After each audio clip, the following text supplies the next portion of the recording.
Where did lawbreakers go in the mid-1800s to the early 2000s?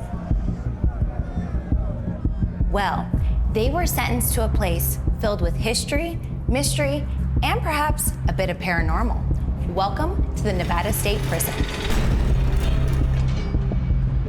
We are gonna meet Joe, who is a former corrections officer here at this prison for 5 years, and he's gonna give us a private tour.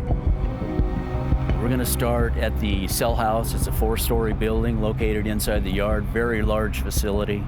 We have the death chamber. There's a lot of areas I wanna show you today. Well, let's get right into it. Absolutely. So Joe, we're here in the yard, and this is where the general population was. Why is there a cage right next to us? This is the inmate's bathroom.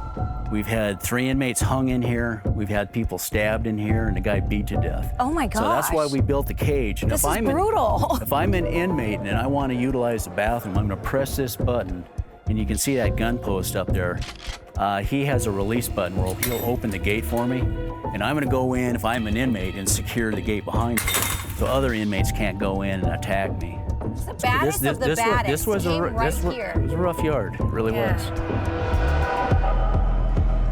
Back here depicts the earlier days of the cell house. This is known as Section A.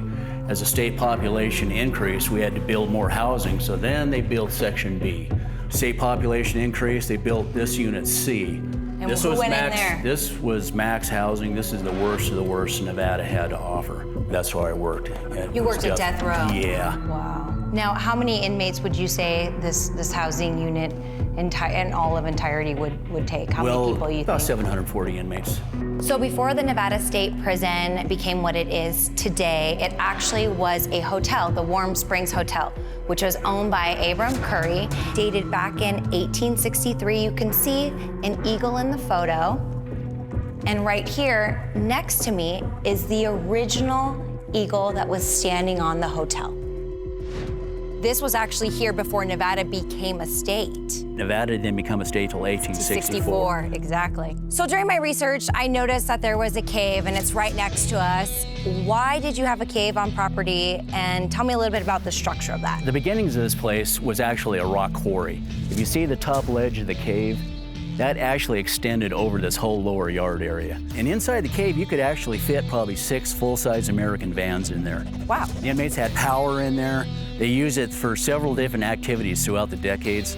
I've seen some pictures back in the 50s where they actually had a band room where the inmates had a piano and electric guitar and whatnot. The man cave, for real, right here.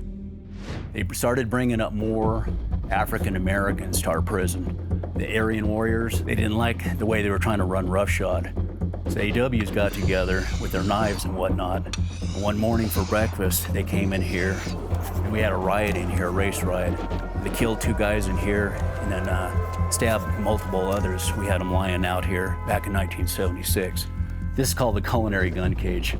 If you were a hostile individual, and you were posing an extreme threat, we'll give you a verbal warning, we'll fire a blank, and the next round is gonna be a 7.5 bird shot. Ouch. So come on in here, and let's show you the inside of the culinary.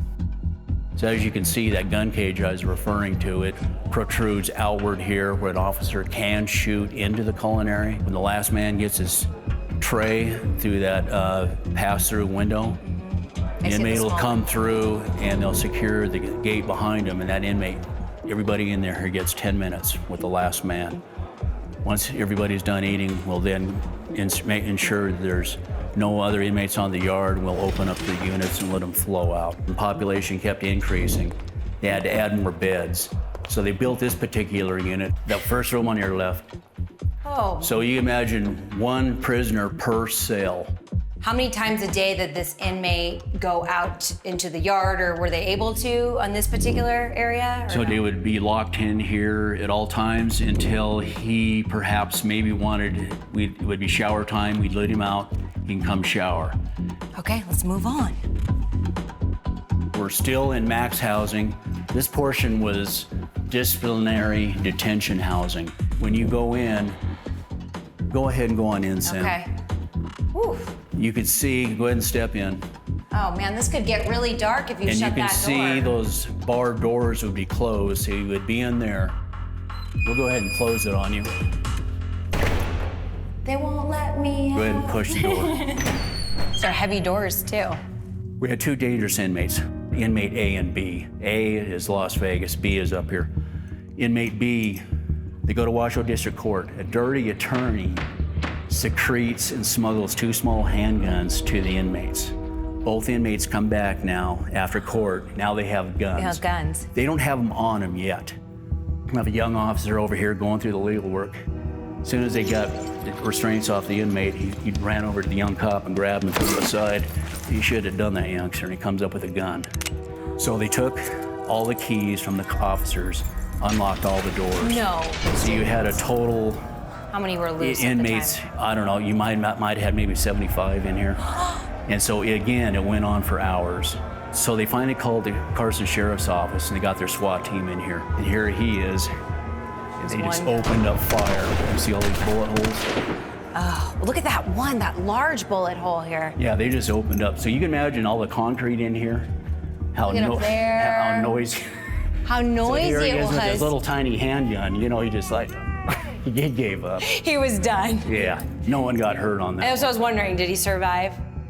Unfortunately, he did. He's the type of individual that had been in so many decades. When he passed away, there was no one would claim him. And was he buried on this property? Yes, we have 2 graveyards on this property. Some of our headstones on this property, they go back to the 1800s. On the next episode, the prison tour continues with a paranormal investigation through one of Nevada's most haunted buildings. Spirited Nevada is proudly brought to you by Richard Harris Law Firm. For more information, visit richardharrislaw.com. Watch new episodes of Spirited Nevada on the channels listed below.